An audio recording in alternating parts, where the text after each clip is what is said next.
Welcome to the 700 Club.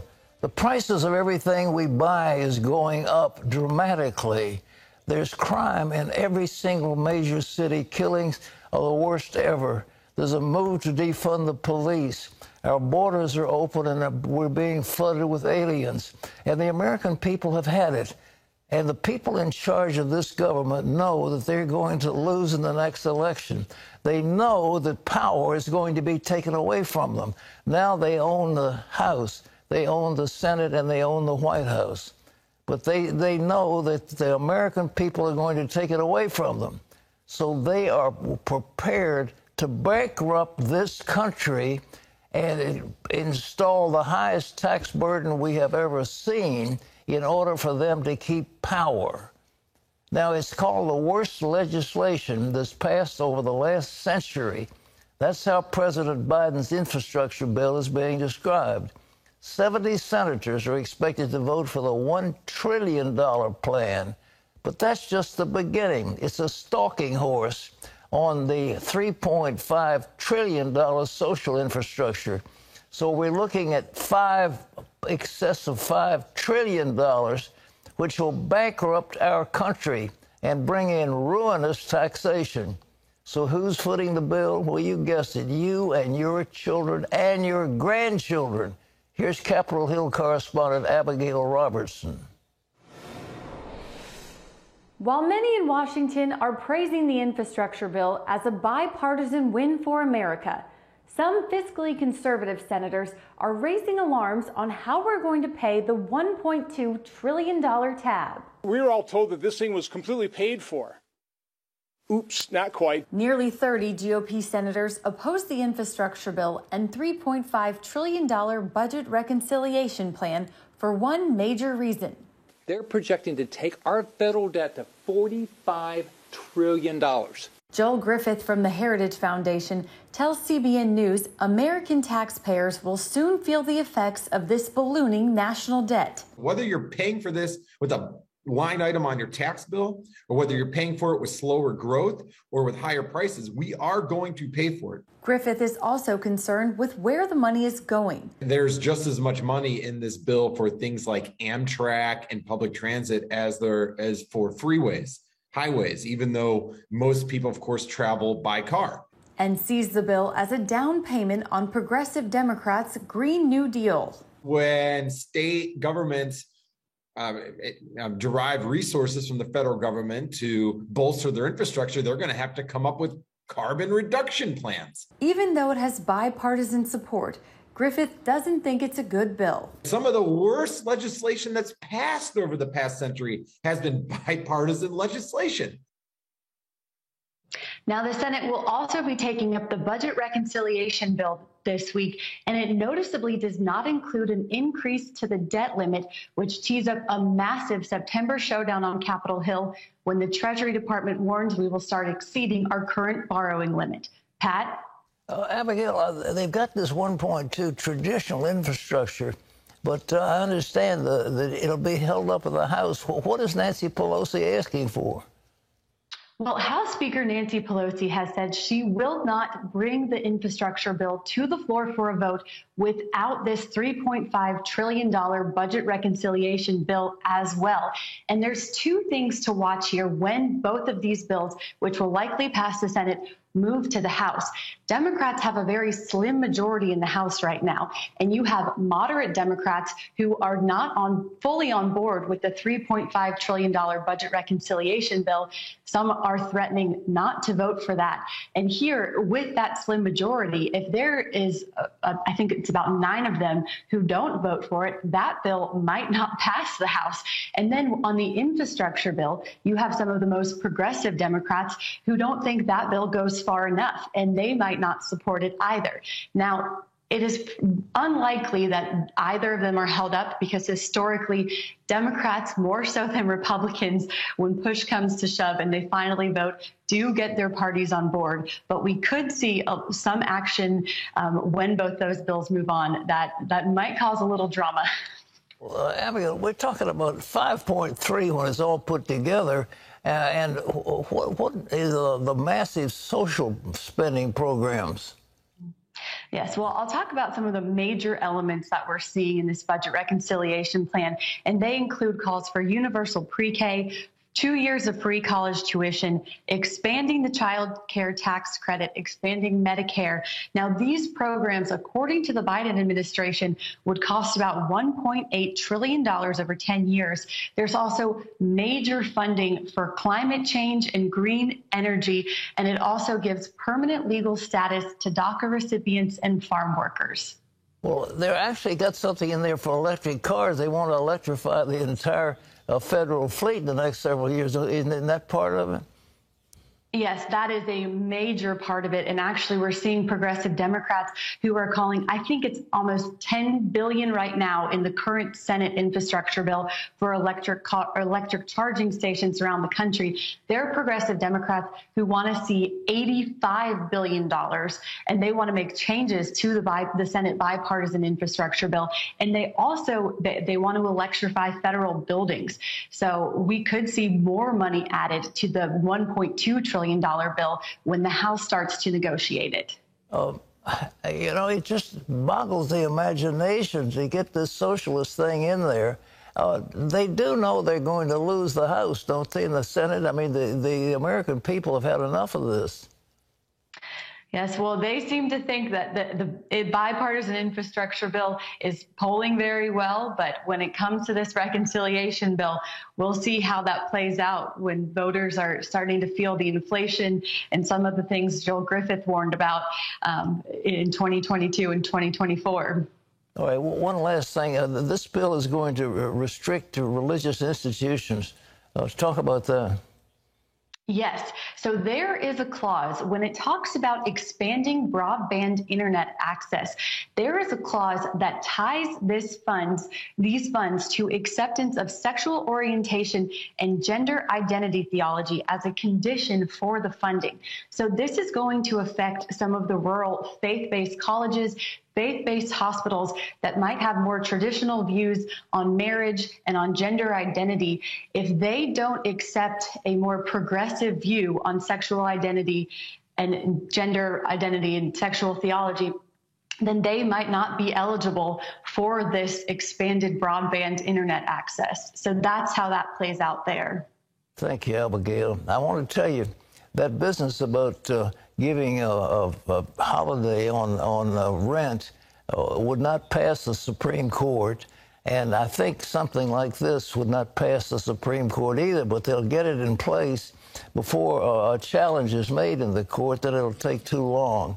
But ladies and gentlemen, America is facing a crisis, and remember, in my opinion, there are about 57 vulnerable House seats. The House could flip.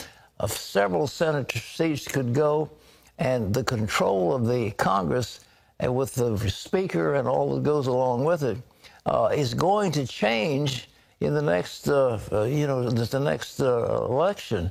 So the Democrats, the people in charge, want to do everything they can to jam this through now and get it in place, because once a federal grant program comes about, it's almost impossible to withdraw it. And they know that. But it's just terrible. Well, in other news, it's not about you. It's about your ship, your platoon, your squadron.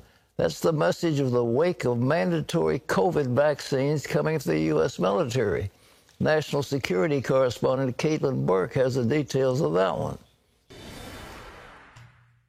Pat, it's being called a warning order. In a memo to the Armed Forces, Secretary of Defense Lloyd Austin announced that mandatory COVID vaccinations are coming. He instructed service leadership to spend the coming weeks preparing for the transition and creating implementation plans. In a Pentagon press briefing, Press Secretary John Kirby said mandatory vaccinations are standard operating procedure in the military and imperative when it comes to having a healthy and ready force. That means a force that's ready to deploy. Until these vaccines become mandatory, we continue to want to appeal to a sense of teamwork among the unvaccinated service members in the force, that this isn't just about you. It's about your ship, It's about your platoon. It's about your squadron. It's your opportunity to contribute to the health and readiness of your teammates and thereby the nation. Secretary Austin plans to make the vaccines mandatory no later than mid-September. Pat? Kate, when I was in the military, they gave me a bunch of shots, and I didn't have any say about it. I just remember my arm was punched. You had every kind of virus you'd ever heard about, and you got inoculated against it. So if the military makes this mandatory, the servicemen won't have much of a complaint, will they? You know, as you said, in the press briefing, the press secretary said sometimes service members are given up to 17 vaccinations, and they really do expect these service members to comply. You know, the military really mirrors the rest of the United States right now when it comes to the percentage that's vaccinated. According to the Pentagon, 73% of our armed forces have received at least one shot. So it's expected that when these are made mandatory, the military will obey the order. Caitlin, thank you for your report. And ladies and gentlemen, I do think this vaccination is a good thing, but the idea of a vaccination passport, that you cannot have certain privileges unless you have a passport. And the interesting thing about it is they say it's the white people who are resisting, the white conservatives that are not getting vaccinated. That isn't the case, actually. Among African Americans, that's the lowest number of those who've been vaccinated. And the highest number, interestingly enough, are Asian Americans. They're the highest percentage. And so-called white Americans, Caucasians, have more. But this mandate, we have to have vaccination passports, that's going to weigh most heavily on the African-American population who have not been vaccinated and probably are smart enough not to. It's their call. This is freedom. America is free. We should do what we want to do. But when you're in the military, when I was a service member, I had all those shots, whether I wanted them or not. They just hit me. I mean, you just lined up and they punched you. They had a corpsman and he stood on either side. You walked through a row. I mean, literally. And whether you were in your skivvies or whatever it was, and there was one on either side of you punching you, and you went up, you take the next step, and then they hit you on both arms, and boy, that wasn't a fun thing, but we all got vaccinated.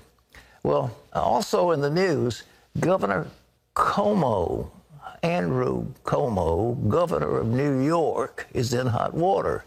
And not only because of the new blistering New York Attorney General's report that the governor sexually harassed 11 women. So what other misconduct is being investigated on the path to his impeachment? Here's CBN's Jenna Browder. Pat, there's this impeachment investigation, and now there's also a criminal investigation. And put together, both could spell political and personal trouble for the governor. For the first time in more than 100 years, the Assembly is undertaking an impeachment investigation of a sitting governor. The New York Assembly Judiciary Committee, meeting for the first time since the blistering New York Attorney General's report, found Cuomo sexually harassed 11 women. Their impeachment investigation also looking into other allegations of misconduct. Allegations that the governor improperly used state resources to write and produce a book, allegations concerning COVID-19 and nursing homes, allegations that he provided for preferential access to COVID-19 testing. This after Cuomo's top aide, Melissa DeRosso, suddenly resigned, and one of his chief assistants publicly filed a criminal complaint. Brittany Camiso on CBS's 60 Minutes. He put his hand up my blouse and cupped my breast over my bra. The Albany County District Attorney is investigating and encouraging other accusers to come forward. Cuomo, meanwhile, maintains the report is flawed and says he's innocent. With respect to Brittany Camiso, it just did not happen. And here in Washington, Pat, there are growing calls for the governor to step down. Both Speaker Nancy Pelosi and President Biden have called for his resignation, as have the New York's 2 senators. Pat? Jenna, what's the timeline on this impeachment process, assuming it goes forward? So the investigation, the impeachment investigation, should last through August, and there'll be both public and private hearings, so we'll be watching those closely. And then the articles could be considered as soon as September. Pat, the state speaker, says he thinks he has most Democrats behind this impeachment, so that could be revealing in the weeks to come for what we could see. Jenna, now, if he resigns, the lieutenant governor takes over. Can you tell me what you know about her? That's right. Kathy Hochul is a centrist Democrat from Western New York. She's in her second term as lieutenant governor, and she's actually a relatively unknown name in New York. So this would put her in the spotlight significantly. Pat, she's been out there with all of these other people calling for the governor to resign. And also, she says the words she used were repulsive and unlawful about some of these alleged actions.